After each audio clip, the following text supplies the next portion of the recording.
process. But first, before we start, may we go around the table and have you introduce yourselves. I'm George Crandall from Crandall Arambula. I'm Don Arambula from Crandall Arambula. It's Gilchrist from the Montana Stampede, West Batavia, Montana. Andrea Holland, I'm with Quality Supply and the Missoula Stampede. My name is Tim Lovely. I'm with the Missoula County Democratic Party. Jeff Patterson.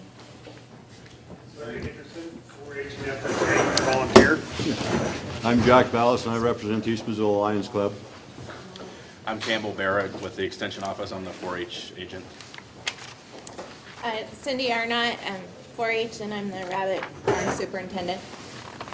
Kim Mara, I'm the organizational leader for the Bear Creek Buckaroos 4-H Club, and I'm also the open class sheep barn superintendent. Mark Marr, I'm the superintendent for the 4-H sheep barn. Reed Williams, Inland Empire Shows. Madeline Heitzman, Fun Biz Marketing. Ken Royal West Amusements. Barbara Behrens, Missoula County Auditor, and Missoula Stampede. I misspoke. I just followed him. Dale Bickle, I'm the county's chief administrative officer. Ann Hughes, Missoula County Special Projects. Colleen Terrazas, the 4-H office. Joey Hennis, Missoula County 4-H Council. Lori Sizer, Missoula County 4-H Council.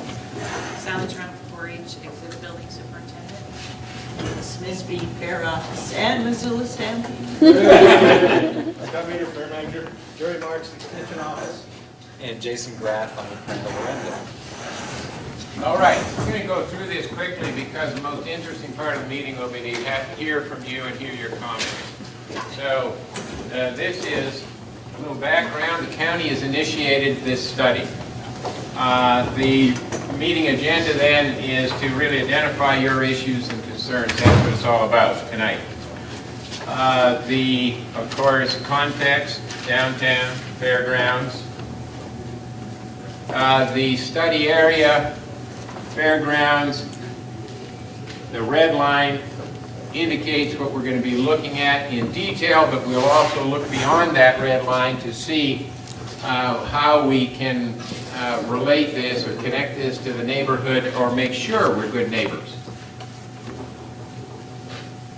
Project purpose then, I'll let you read this. Financially sustainable fairground, or fair.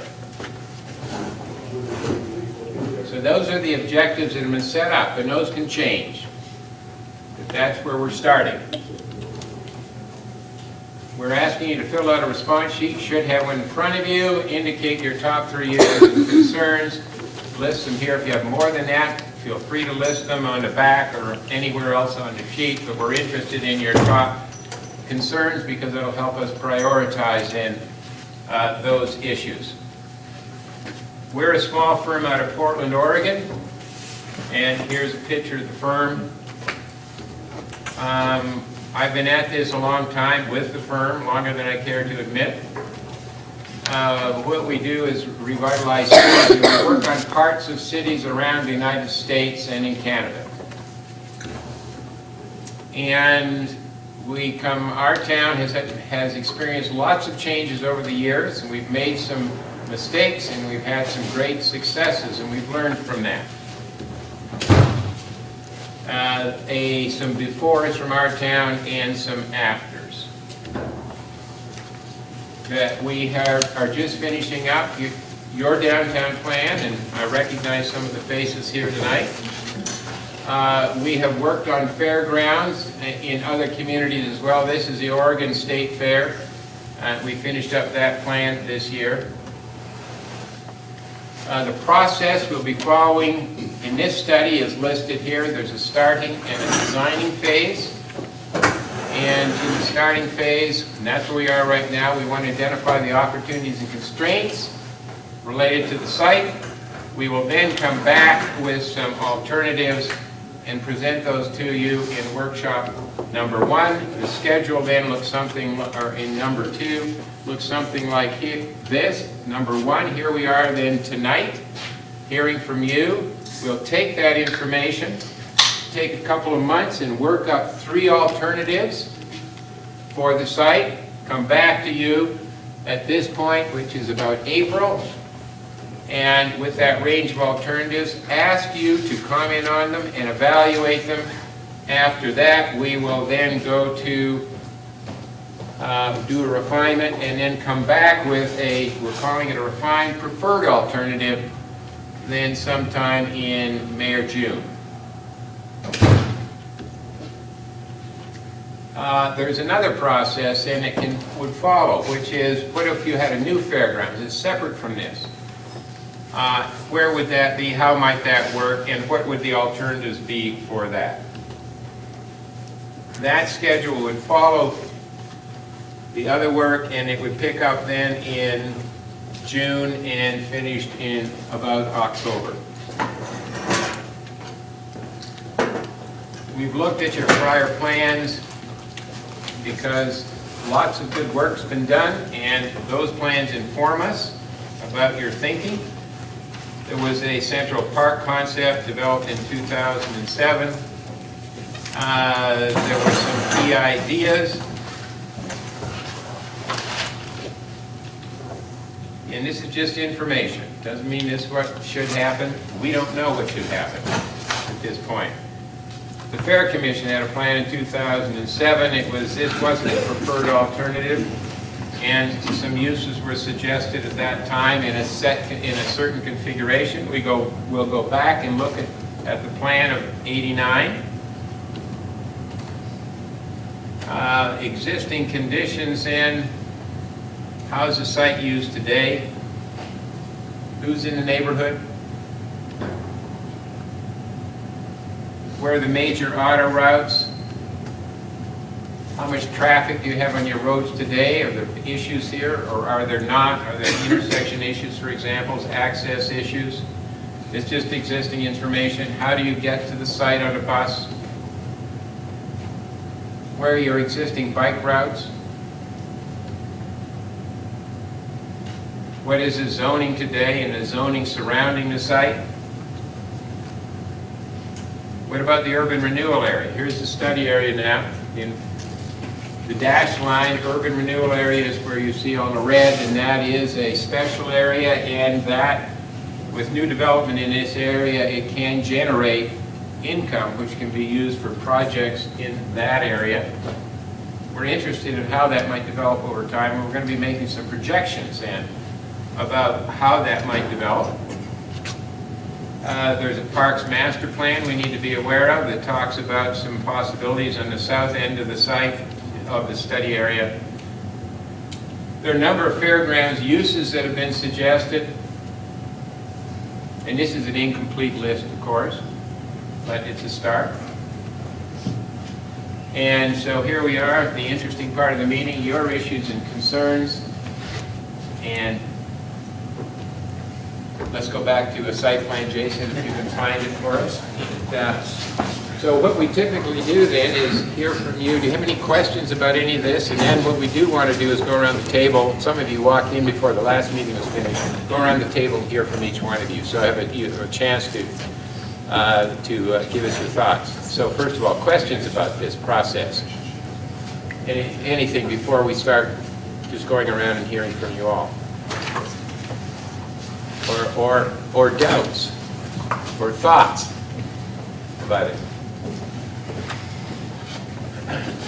Well, with that, what I'd like to do is let's get right to it then. We're just going to start going around the table here. And you can pass if you want, and so I'll show you how that works. Jason? I'll pass. I'll pass for now. I'll pass. All right, they were all here before. That's why they're passing them, see? So, right here.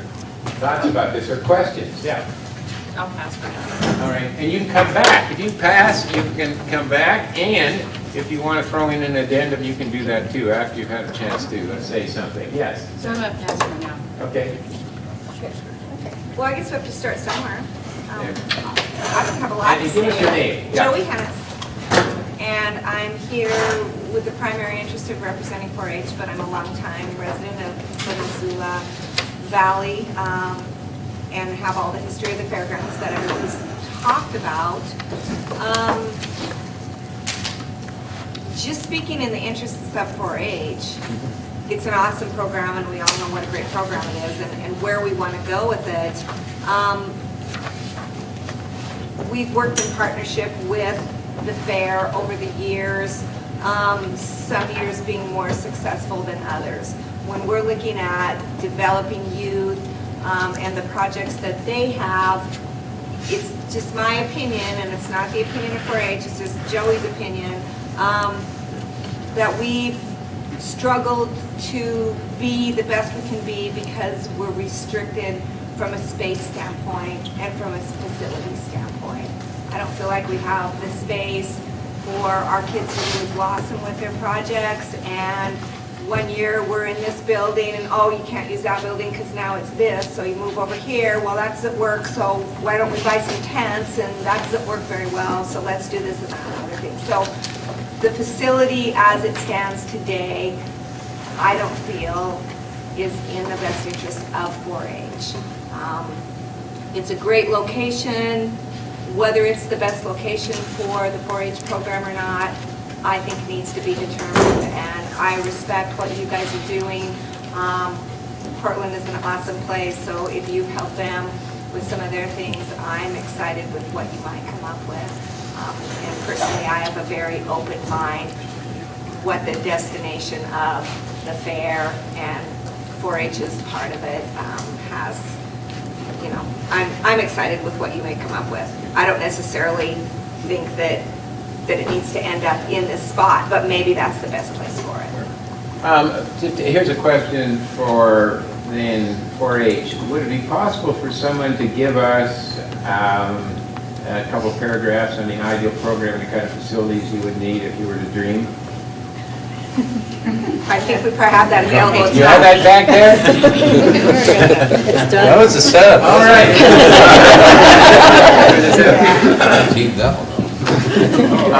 Thank you so much. Okay. If you have any questions, I'll be right back. oh, look at this. You're so organized. That's just great. Okay. Thank you. And if we have questions, we know, how do we get back?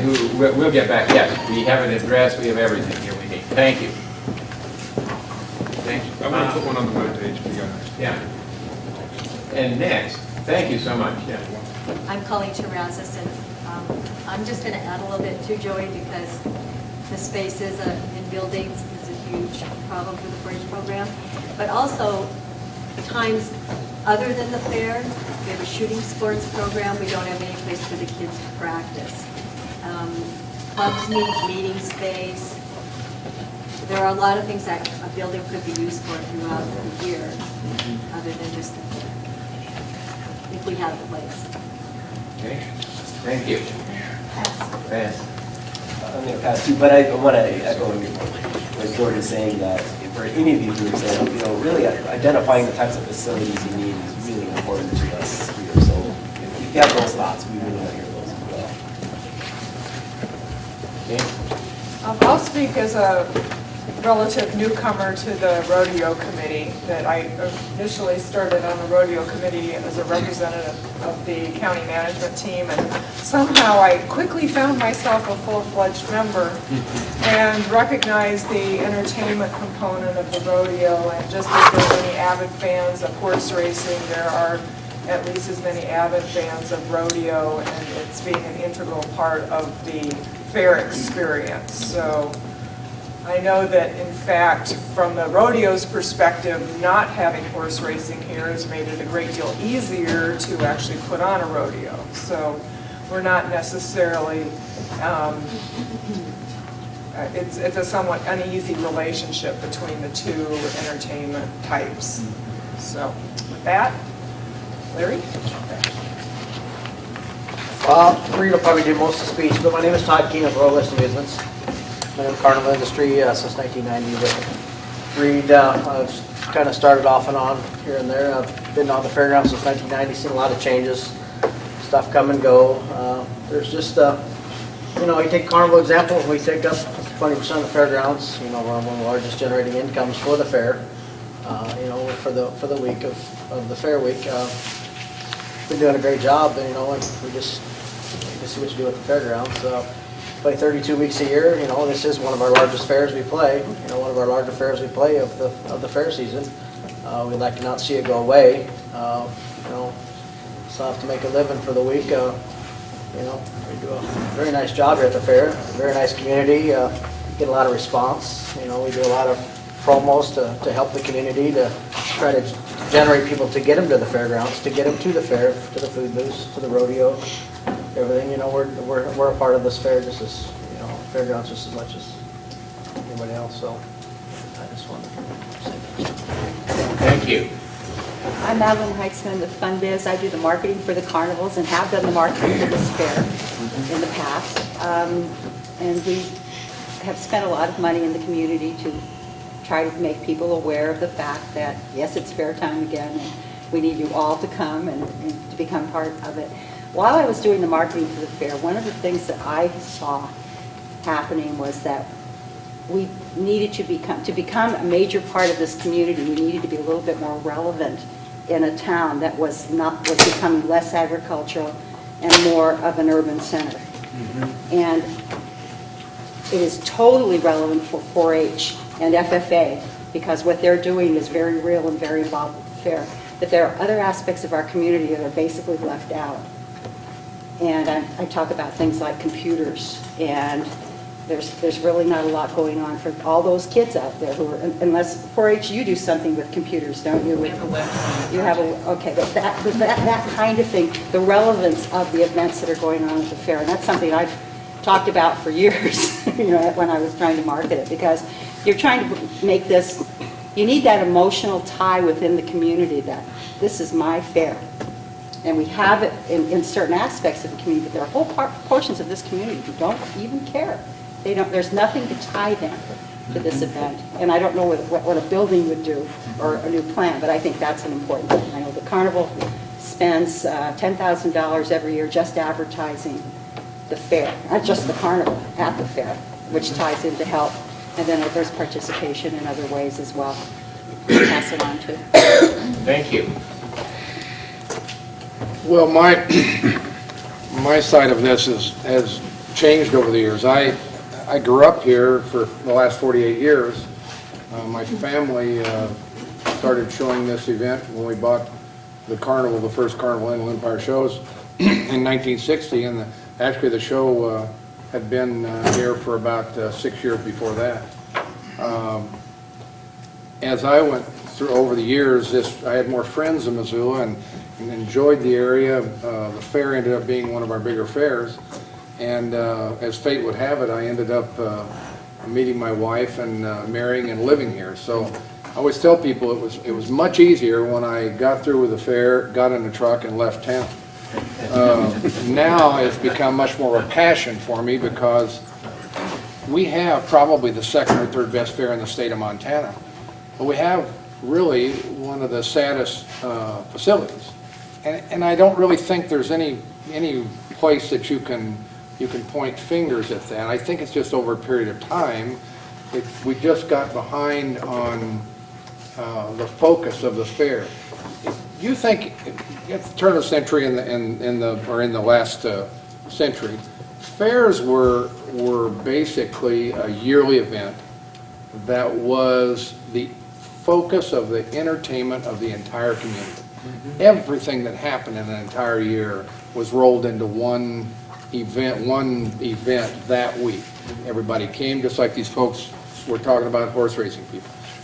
Everybody came, you saw everybody, everybody did everything. You bought horses, you bought pigs, and there was agricultural. We have changed and urbanized more, but that still doesn't take away what the fair could be. We have really not made that transition from an agricultural fair to an urban fair and still being entertainment center. It's a great area. I absolutely can see no way that you could move this fairgrounds to any better area.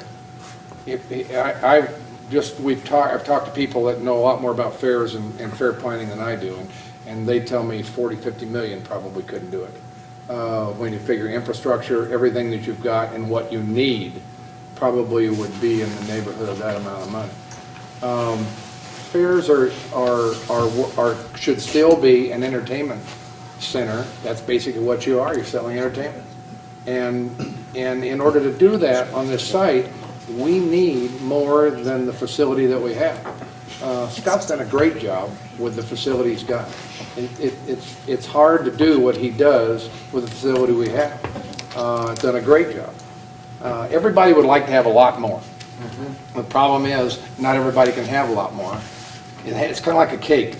You got too much shortening, not enough eggs, not enough milk, it doesn't work into a cake.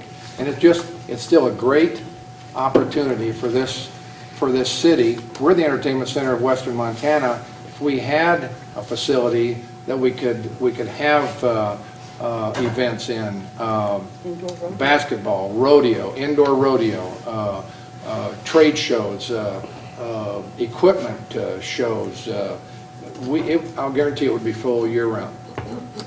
So I really don't have anything to complain about. I'm happy to just be able to make a living here like Todd, and this fair has been very good to us, and we really would hope that we would be able to do something with more of a facility for entertainment in the community.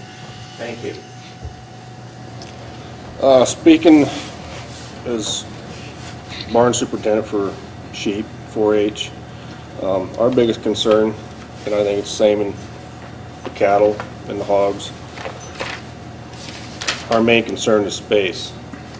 Whether we have the fairgrounds here or if it moves out someplace, 6 one, half a dozen the other.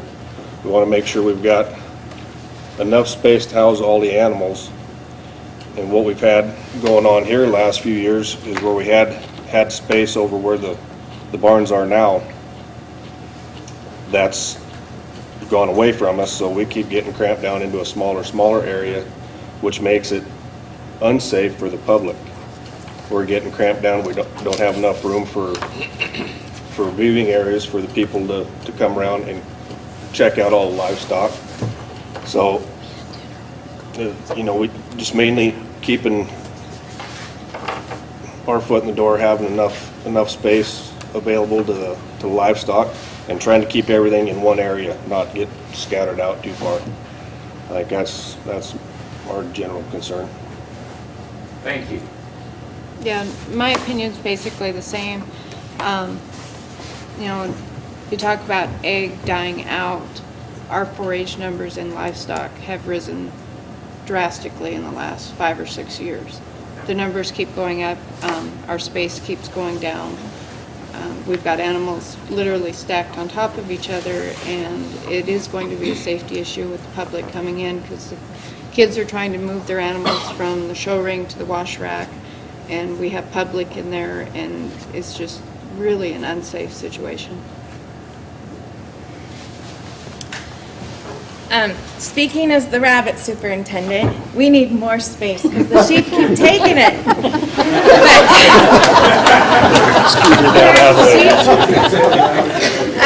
But quite literally this year, our rabbit program and our poultry program have both done really, really well over the last 3 years, and both our 4-H and open class entries have increased quite dramatically. This year I had to send my entire open class entry home. They weren't able to keep their rabbits at the fair, which is not normal. Usually they coop for the whole week, but I did not have cages. So I sent about 65 rabbits home that normally would have spent the week at the fair. So that's an issue for me, but having the cages wouldn't have helped because we wouldn't have had the space to put the cages anyways. We're really cramped, and so, space would be good. Speaking as a lifelong Missoula resident, except for, that youthful period when I thought I wanted to live somewhere else and then came back. I grew up actually about 8 blocks from the fairgrounds, down on McDonald Street a little bit here. And, this is certainly a tradition in our community and, quite the sacred cow for many of us. I mean, to imagine not having the fair, having it change much is really hard. At the same time, as a taxpayer, I do not want buildings that sit empty. If we develop new buildings and develop things, they need to be used. It's just like empty houses. Empty houses fall apart. Empty buildings don't last. They need to be used. So we need to develop projects that allow for multiple uses at an affordable cost to the community. Because our buildings here are available for rent to the community, but not always affordable for, who needs to use it. I'm sure I have several other points I'll come back to later. So, Thank you very much. I guess I just have the same opinion that it's a space issue, and I'm the beef barn superintendent, and it's just been a space issue, and when you have a space issue with the bigger animals, you have a really big safety issue. Thank you. You got it. We left you out the first time. Okay. All right, they're passing. Are you guys ready for now to move? Pass? I'll pass for now.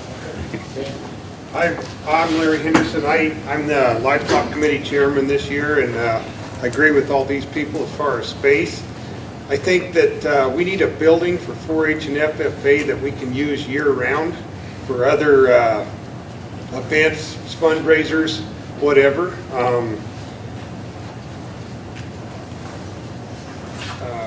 And like they said, we need space, lots of it. Thank you. All right. This side, anyone else on that side? I'll go briefly. Okay.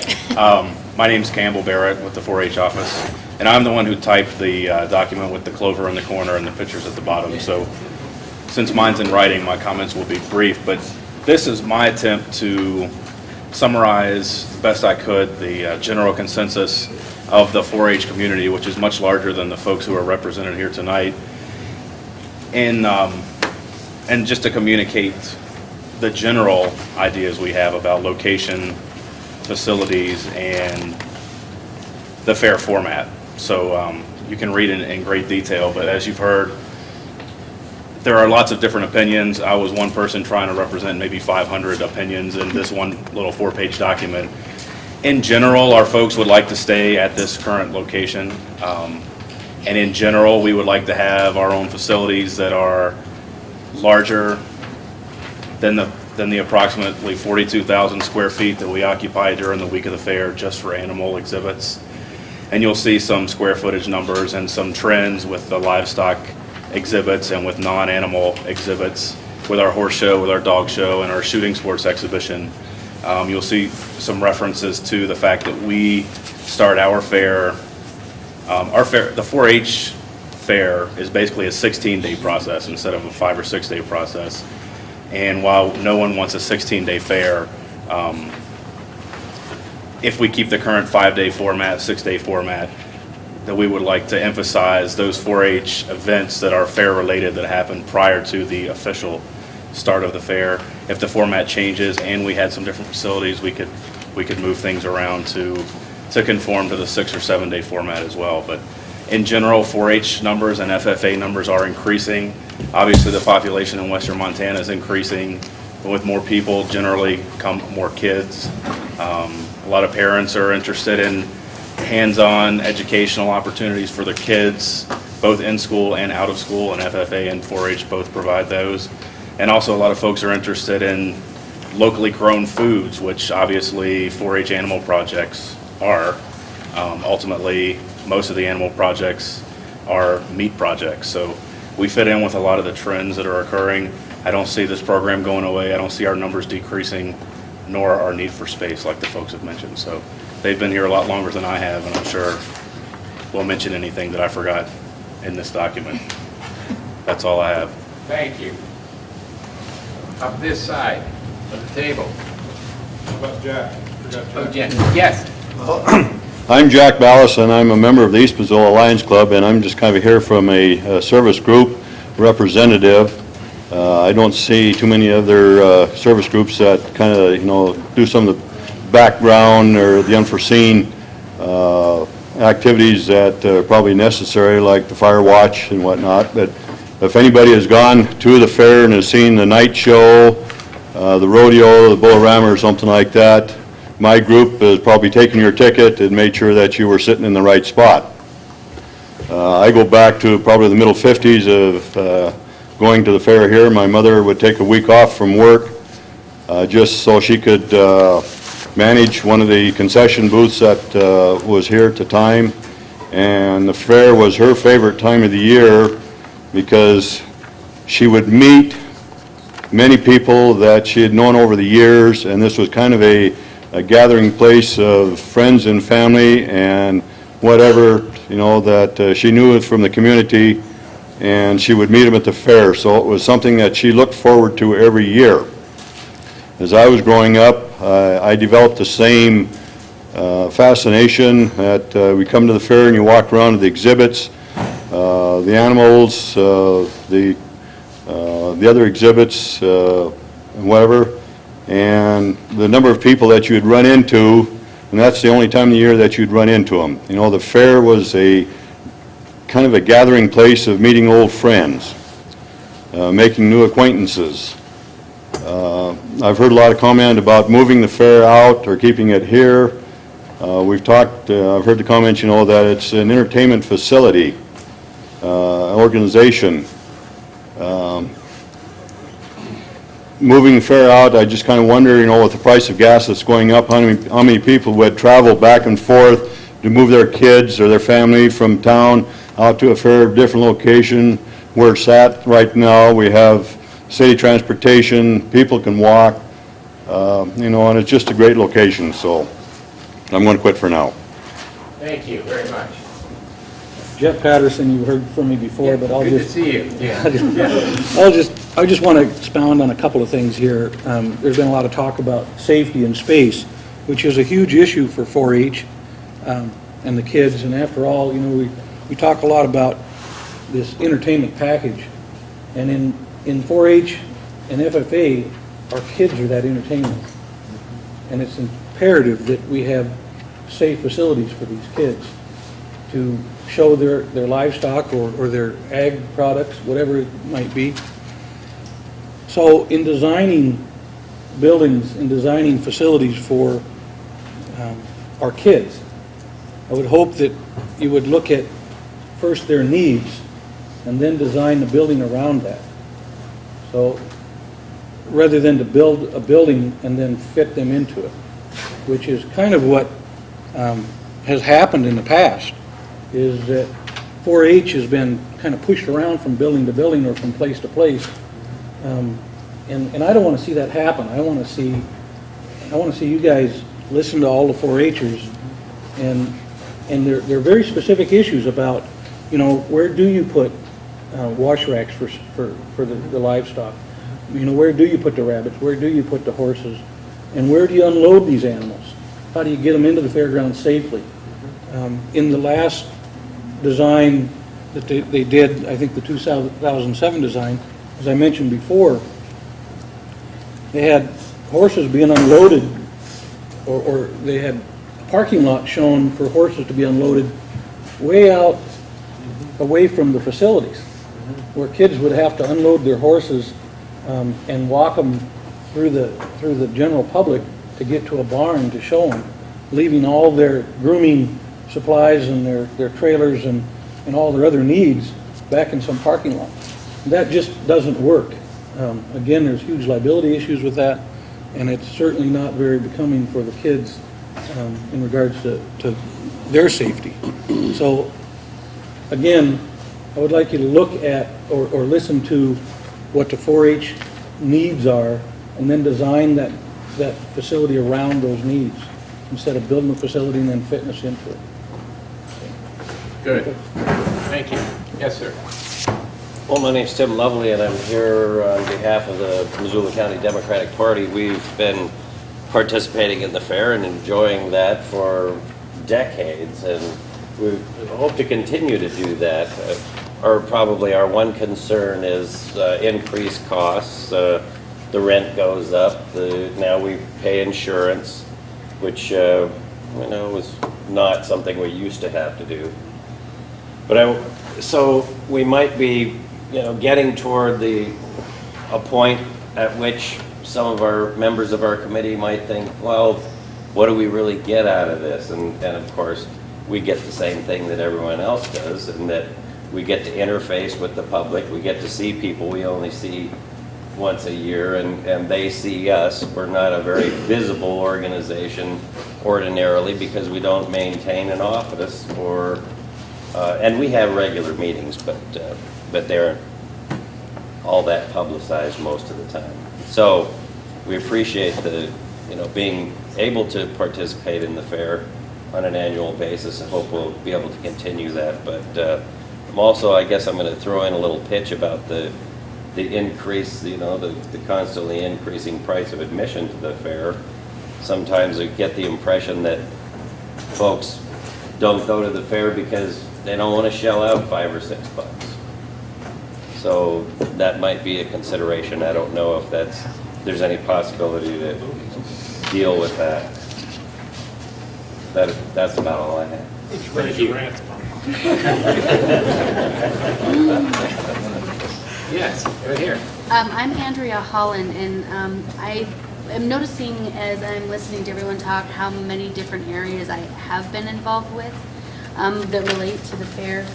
I'm the marketing director for Quality Supply, which we have a very close relationship and have for a very long time with the fairgrounds. I am a resident that lives just right down the street from the fairgrounds, so I miss the fireworks on the 4th of July.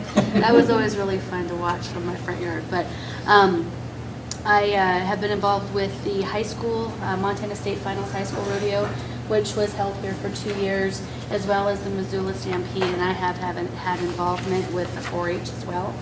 So I've seen a pretty broad angle of what's happened here, and I think it's a great facility.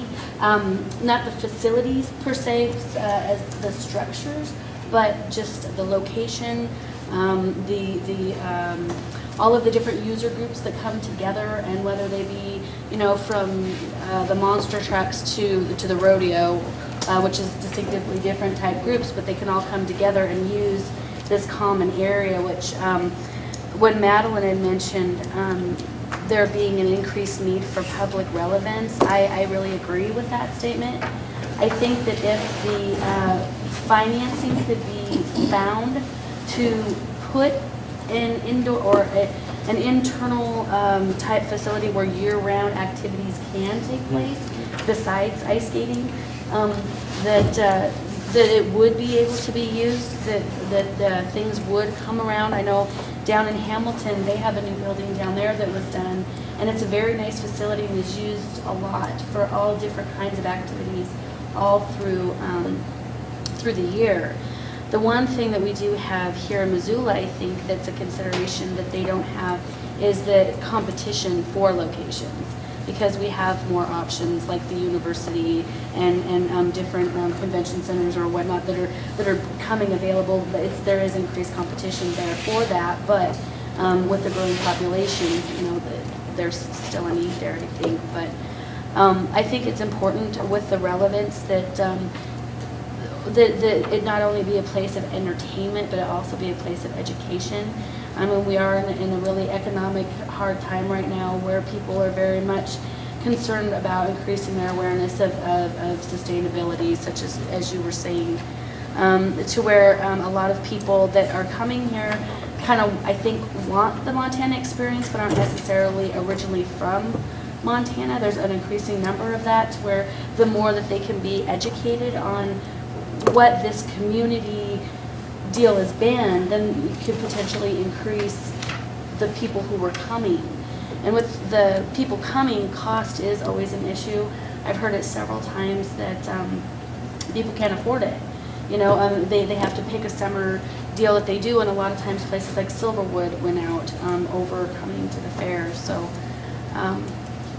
those are just some of the things that I've noticed as you all have talked. And with the location, I think that the land is just such a prime, the value of this land is irreplaceable. And as a neighbor, the only time that I ever have really any problem with it is honestly with the mud bogs. And, that's in the summer, so we just plan camping trips around it. So that's all. Thank you.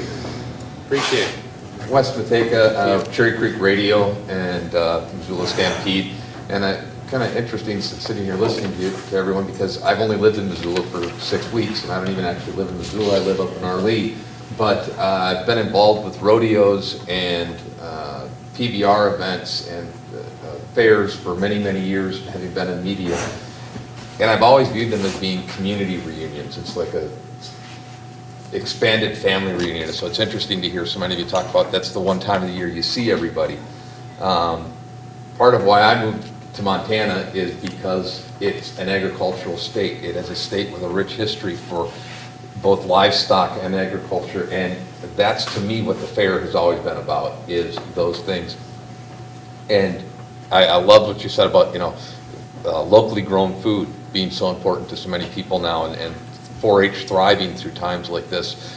It's neat to see communities pull together and grow their children and their future. And it's fairs, it's 4-H, it's rodeo, it's those activities where families really grow their children into adults that are part of the community. I think it's an irreplaceable thing, that tie that what we learned from growing our animals and from working with them and from growing crops. And that has to be what the fair is about. I'm not familiar with the facilities. I've got no comment there. All I could say is they've got to be worthy. We spend money on schools and everything else for our kids. These facilities have to be worthy, at least as much so, in my point, of being suitable for our children and their education through 4-H and rodeo activities as our schools are. Thank you. I'm Ed Gilchrist. I'm retired. I am on the Missoula Stampede Committee. It's been my privilege and pleasure to have served this fair since the early 1980s. I was on the fair board. I went to Lake County, was on the fair commission there for 14 years, came back here and have been involved with the fair ever since. I never left it, actually, from the 1980s. One thing I can say about being on the rodeo committee is that Missoula has been blessed to be one of the top rodeos in the Pacific Northwest. We've had top producers. Reg Kessler, if many of you remember him, was the producer here before Ike Sankey came in. If you watch the national finals in Las Vegas next week, you'll see Sankey rodeo stock in the national finals, the rough stock. So we've had the privilege of having some of the best rodeo stock and producers here. Now, as a result of that, we have attracted a number of the top cowboys to come in here. Fred Whitworth, Mortensen, the Maston brothers, others have come in here. So this has helped put Missoula on the map in terms of the rodeo world. Now, I'm talking strictly rodeo here, because this is something that has been, over the years, the heart and soul of this fair. It was the heart and soul of the Lake County Fair when I was up there.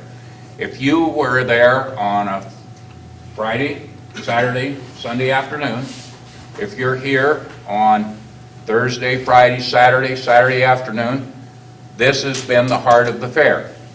I know there's a lot of people that are arguing about horse racing. I'm not going to go there, because that's another issue.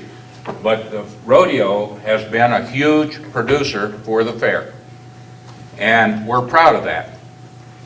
We had a group come to us this past summer, early summer, group of ladies, said we would like to follow up on what the University of Montana did, and they sponsored a Chicks and Chaps program, where ladies, about 100 of them or more, paid $50 a piece to come in here on an afternoon. They got special seating, special food. They got an educational tour from the rodeo producers, the clowns, the riders, on what was going on with the rodeo. It was a behind-the-scenes event. It was a huge success. They're already wanting to come back and do it again. So what I'm saying is that whatever we do, whether we stay here, whether we move, we've got to keep the rodeo as a central focus of this fair. I've known Reed since he was a pup, since his dad owned the carnival. The carnival is a central figure of this fair. The rodeo is a central part of the fair. So all I'm saying is, folks, whatever we do here, we've got to keep this rodeo as a central and key component of this fair going forward. Thank you. George, we got John over here from the American Legion. Yeah, with the American Legion here in town, we have a bingo booth we do there at the fair, and that's our big fundraiser. And what I'm told is the building there, it's a small building there, it was put up by the Legion members back there at the end of World War II there, about 60 years ago. And so we run the bingo booth, and that meet a lot of veterans and other people that want to support veterans. We have a lot of regular customers. So we're interested in having that available. I don't know if the Swampiness ladies are here tonight, because I came in late. They also run a bingo booth down where all the foods are. But for us, it's important to have something along that line for visibility as a fundraiser type there. Thank you. When you consider facilities down in the building, you know, we can do that there. Scott, anyone else? We have? Yes, right here. Yeah, I represent Sweet Adelines. And actually, Sweet Adelines is a nonprofit organization of women who sing barbershop. And we're not only entertainers, but we also have an educational program. We depend on the fair for a great amount of our yearly money, whether we're competing internationally as we are this year or if we're competing as a region. But, you know, the fair has come to be a big part of our organization. We enjoy doing it. Some of us put up a cot out here, and we're here the whole week. At least my husband thinks so. And I think that we're doing a service to the community by having the food here. I think that we're doing a service to all the people who come in with the carnival because we serve a food that they can get quickly and, you know, it can be something that's good for them, maybe not good for them, but something that's readily available anyway. One of the things that I think needs to be looked at if we are doing some changes is facilities, again, just as he spoke about, where we have good electrical outlets, cleaning process after the day of cooking and whatever else you're doing in your booth. I think those are all some really important things to look at. And just having that space available. And I think we need to really look at, we need to keep our local people, nonprofit organizations, in the fair. Let's not be bringing in, you know, McDonald's, Pizza Hut, and all that, and getting rid of the local people. That's a big part of the fair. I've been involved with the fair in one organization or another since the early 80s. And sadly, I've seen a lot of groups go by the wayside, mostly because they could not afford to do it anymore because of the percentage of having to do it. In some cases, they didn't have enough people anymore, but I think it's really a big deal for the community to keep those local people involved. This is the last fair that, the ones that I know in a six-state area that only has local nonprofits. Really? Well, then we even more. That's right. Thank you very much. Anyone else here? Jerry might have a question. Our next group's here already, so All right. we're ready. Jerry, you have a question? I guess my question is, what do you need in terms to determine space needs? 4-H kind of has got some things here. We certainly haven't included all the open class. And I can look at the carnival, and they kind of squeeze into a space that's available. Is there a need to provide you folks with better numbers on what would be more appropriate, or? And the answer is yes, but why don't we, rather than having you do a bunch of busy work, we're going to ask you for certain things. So we'll come back and, yeah, we want to make it easy for you. We picked up a lot of good information, but we will have questions probably about a number of things, and so why don't we do this one? Thank you. I think also the issues about relationships of things is a big deal, and understanding and how they function, besides just the plain programmatic things. The note about knowing where parking needs to be, what that specific use is, and how we actually work on it on a fair time basis, and then how that might work on a yearly basis, something we're going to be very interested in, once we have better sense of things. Did we miss anyone? Some people passed. Did you want to come back? Anyone? Any final comments? I think that we're trying to stay on schedule. Actually, real quick, I just wanted to put Yes. in one thing really quick. In regard to the Missoula Stampede and the nonprofit usage, that there recently has been a nonprofit established for the Tough Enough to Wear Pink and with the breast cancer awareness. That's a really big thing that's been established that is now extending through the state. So I thought that was important to throw out that we didn't mention. And then I also wanted to make a comment in regard to something I heard from the last speakers, and they were talking about their need, being in need for an advisory board. And I wanted to just throw my 2 cents in there, that from my perspective with the rodeo committee, that since the county has gotten involved, that we've actually made a significant amount of more progress since that structure has happened there, and that the county's been handling it. So I just want to throw that in. Any other comments? Other comments? I want to thank you all for coming.